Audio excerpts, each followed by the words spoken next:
Ek wil vanoggend so 'n bietjie met jou gesels oor hierdie gedagte rondom beloftes van hoop. En wanneer ons so saam gesels daaroor, dan is ons herinner aan die gedagte dat wanneer ek 'n belofte ontvang, dan bring dit vir my hoop.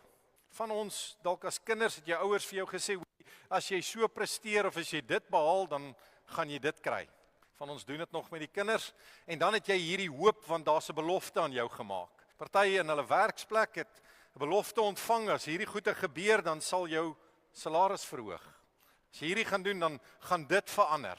En dit bring vir jou hoop. Net by daardie punt uitkom. Wat gebeur wanneer daardie beloftes nie vervul word nie? Begin wrywing hier binnekant maak.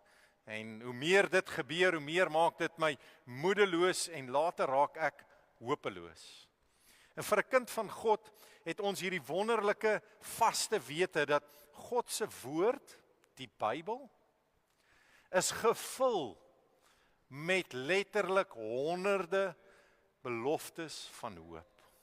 Hier's 'n sentrale lyn wat reg deur dit beweeg, wat gaan oor die een wat ons vaste hoop is, Jesus Christus. En ek wil vanoggend met jou gesels in hierdie tyd, wanneer ons fokus spesifiek is op Jesus, die bron van ons hoop, oor die beloftes wat in Jesus tot vervulling gegaan het.